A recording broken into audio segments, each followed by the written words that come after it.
My fellow Americans, today marks the United States' 33rd observance of Armed Forces Day, a tradition begun by President Truman to honor the men and women who serve our country in uniform. I want to take this occasion to reflect on the job they're doing and what it means to us. One of the oldest truths in the world is that nothing worth having is cheap, and many times the greater the good, the higher its costs. Keeping America free has cost us dearly over the centuries. Since 1776, we as a nation have lost thousands of lives and suffered thousands of injuries to guarantee our freedom. Preserving the peace also requires the daily toil of millions of men and women who, without fanfare and glory, serve to protect our freedom and security. The men and women in our armed services are our final protection against those who wish us ill. The soldier, the sailor, the airman, and the Marine in the United States and around the world are the ultimate guardians of our freedom to say what we think, go where we will, choose who we want for our leaders, and pray as we wish. It is sad that these rights, which should belong to all people, are not fully enjoyed by most of the human family. It is sadder still that some in the world view such freedom as a threat to their right to rule over their fellow citizens. And so long as that's true, we can't afford to take our freedom for granted. It cannot survive without protection. And for their role in protecting our freedoms, we honor the members of our volunteer armed forces today. Their jobs are difficult, requiring judgment, technical know-how, endurance, and in many cases, exposure to danger. We ask them to put in long hours under trying conditions. Many serve far from their homes and families, prepared if need be to make the ultimate sacrifice for our nation. In short, they give us their all. So I would like to thank them today. The Army tank crew member in Germany or Korea, responsible for maintaining a 55-ton machine so that it's ready at a moment's notice.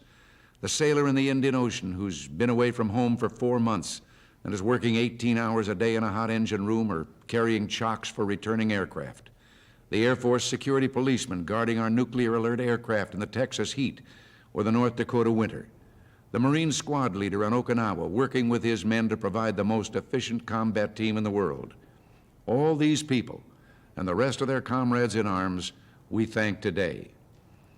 There is another group which deserves special thanks. The wives of our servicemen, wives who take care of the families and raise the children while their husbands are at sea or stationed far away, and wives who have left our shores to be in a faraway land with their husbands. I had a letter the other day from one young wife describing what life was like where they were stationed.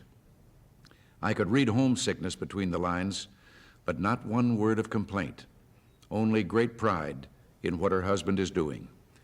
Their contribution is critical. The separation, the long hours, the hard work, and up until recently, the low pay, all these have been burdens to them as well. The understanding and encouragement they give our servicemen is something we must all be grateful for. So on behalf of all you listening, I want to take these few minutes today to thank our men and women in uniform and their families, and to ensure them their government and their fellow citizens are determined to provide them with the equipment, training, and just as importantly, the respect they have so richly earned. With their help, the United States remains at peace. Our allies enjoy the same benefit. Our national determination to defend freedom at the borders where it's threatened is fully matched by the quality and spirit of the more than 2 million soldiers, sailors, airmen, and Marines who proudly wear the American uniform. I received another letter from one of our ambassadors in Europe. He wrote that a 19-year-old trooper in our armored cavalry had asked that he send me a message. It was, "Tell the President we're proud to be here and we ain't scared of nothing."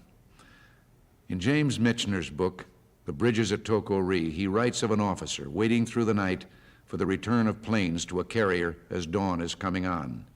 And he asks, where do we find such men? Well, we find them where we've always found them. They are the product of the freest society man has ever known. They make a commitment to the military, make it freely because the birthright we share as Americans is worth defending. God bless America. Thanks for tuning in. I'll be with you again next Saturday. Until then, God bless you.